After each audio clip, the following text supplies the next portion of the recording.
Hastetai hakotor ganangai krishok soba songsamani shal palelekha farshalo nangmasuk borom yafarmani bisingtei bobagrakhor akulini melarmat krishok soba habanogo aro krishok sobani banati sefani yangai faimanjagi kha yakshi bodolni adong ogur deborma bonokaribo faimanjakmani nukjaka haste tangfang pavitra korno khoboi juda adongrok farshalo yakshi bodolni adong pavitra kor saikna rakha haste ganangai krishok soba songsamani shal palaijakma haikeno bobagrakhor agolini melarmat krishok soba habanogobo nangmasuk borong yafarmani bisingtei songsamani shal palailekha tei hukbar khlani rokni jobano taibo fan box sinnani nahar mungtuyei sumaybo tanglaikha hanai saikna rakha yakshi bodolni adong tei haste tangfang pavitra kor সারা ভারত কৃষক সভার যে ইতিহাস ভারতবর্ষের স্বাধীনতা আন্দোলনের এটা অন্যতম শক্তি এবং বীরত্বপূর্ণ লড়াইয়ের সংগ্রামের ইতিহাস। এআইসিসি কংগ্রেসের যে আইসিসি তখন স্বাধীনতা একসাথে সবাই কাজ করতেন। লখনৌ অধিবেশন হয়, সেই লখনৌ অধিবেশনে যারা সমাজতন্ত্রী এবং সমাজবাদের চিন্তা করতেন তারা ঠিক করলেন যে এই অধিবেশনে আমরা যারা যারা এসেছি এআইসিসির অধিবেশনে সকলে মিলে আমরা কৃষক সংগঠন তৈরি করব। এর আগেই 1929 সালে বিহারে সহজানন্দ সরস্বতী তিনি জমিদারদের বিরুদ্ধে কৃষকদের সংগঠিত করে জমিদারি প্রথা বিলোপ এবং ভূমিহীন কৃষকদের জমি বিলি করে দিতে হবে এই দাবিতে তিনি লড়াই শুরু করেন না, শুধু প্রচুর জমি তিনি দখল করেছিলেন এবং এর থেকেই প্রথম বিহার প্রাদেশিক কৃষক সভা সংগঠিতভাবে তৈরি হয়। এই অধিবেশনেই 36 সালে লখনৌতে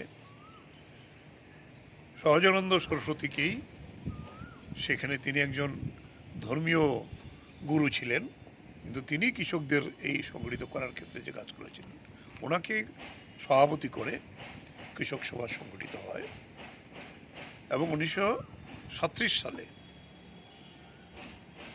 কৃষক সভার যে ইস্তেহার কি কাজ করবে এবং তার পতাকা, এই লাল পতাকা, সেদিন সেখানে 37 সালে তার নির্দিষ্ট হয় এবং তার প্রধান স্লোগান ছিল লাঙ্গল যার জমিদার, জমিদারি প্রথা বিলোপ করতে হবে। আমাদের কৃষকরা স্বাধীনতার জন্য শুধু লড়াই করছে না, তার জমির অধিকার আদায় করার জন্য লড়াই করছে। এই হবে কৃষক সভার মূল।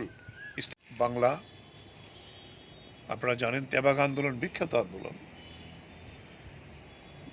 মহারাষ্ট্রে ওয়ার্লি বিদ্রোহ সেখানকার উপজাতিদের, কেরালা তখন একটা প্রভিন্স হলো মাদ্রাস প্রভিন্স, সেখানে ভাইলার রবি আন্দোলন।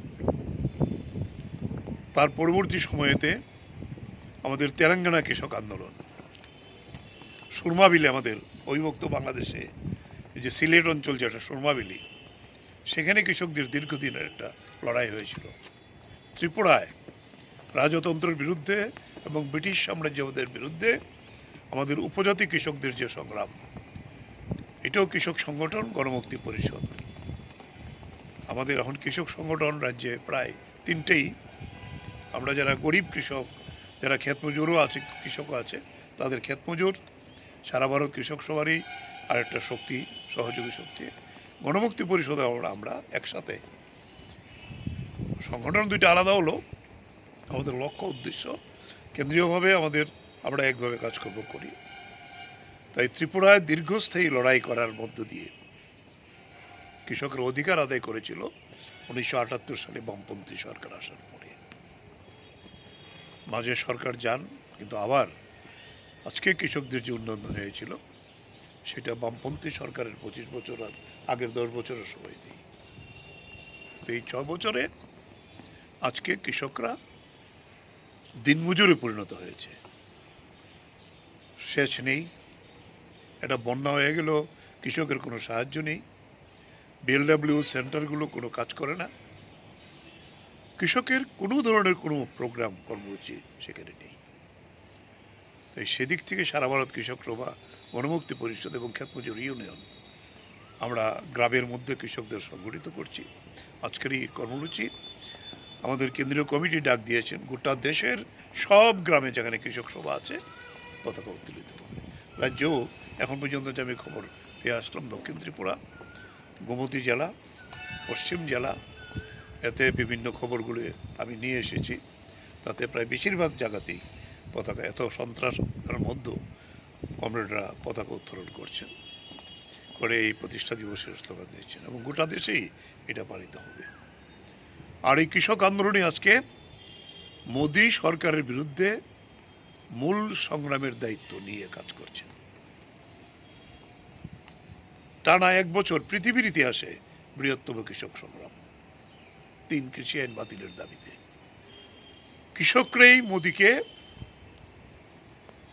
কৃষকদের কাছে মাথা নত করতে বাধ্য করিয়ে এই আইন বাতিল করেছিল। কিন্তু এখনো কৃষকদের ফসলের সহায়ক মূল্য, এই অধিকার মোদী সরকার স্বীকার করছে না। কৃষকদের ফসল করার যে অধিকার, এটা স্বীকার করছে না। এখন আবার নতুন করে আইন করার চেষ্টা করছে অন্যভাবে, যাতে কৃষকের জমি এবং ফসল আমাদের দেশের কর্পোরেট হাতে তুলে দেওয়া যায়। আমরা তারও বিরোধিতা করে রাস্তায় আছি। আমরা এই লড়াই করছি। ত্রিপুরায় এই লড়াই করতে গিয়ে এই জোট সরকারের সময়তে প্রচুর কৃষক আত্মবলিদান দিয়েছে। রাজন্য আমলেও আমরা দেখেছি গোলাঘাটির বিদ্রোহ, কৃষকরার সঙ্গে মহাজনের বিদ্রোহ, সেই বিদ্রোহে সরকারি পুলিশ গিয়ে তাকে গুলি করে হত্যা করেছে। এই যে কৃষকদের সঙ্গে তখনকার সময় তো এই লড়াই, কুমারী মধুতি টুপুশ্রী, এটা কৃষক লড়াইয়েরই ফল। তাই এই লড়াইকে আরও শক্তিশালী করার জন্য এই প্রতিষ্ঠা দিবসে আমাদের প্রতিজ্ঞা নিতে হবে। এখন আমরা ঠিক করেছি, এমন কোনো গ্রাম নেই যে গ্রামে ত্রিপুরায় কৃষক সভা সম্ভব নেই। আমরা ইউনিটের সম্মেলন করছি সংগঠিত করার জন্য, এবং এরপরে আমাদের সাংগঠনিক শক্তি নিয়ে দুর্বার কৃষক আন্দোলন তৈরি করার জন্য শপথ আমরা এই প্রতিষ্ঠা দিবস থেকে নিয়ে আমরা এগিয়ে যাব। প্রতিষ্ঠা দিবস কৃষক সভাকে আরও শক্তিশালী করার জন্য আমাদের শপথ, এটাই হোক প্রতিষ্ঠা দিবসের অন্যতম মূল মন্ত্র। এবং যে শহীদরা কৃষক আন্দোলনে দিল্লিতে 750 জন কৃষক শহীদ হয়েছে, এই আন্দোলনের ফলেই মোদী 400 পারের স্লোগান দিয়েছিল। কৃষক আন্দোলনের এলাকাতেই সেখানে তাকে যে আটকে দিয়েছে 240-এ থামতে হয়েছে। এই কৃষক আন্দোলনকে আরও শক্তিশালী করে এই অপদার্থ এবং কর্পোরেটের স্বার্থবাহী যে মোদী সরকার, তার পতন ঘটাবার জন্য আমাদের শক্তিশালী আরও আন্দোলন করতে হবে।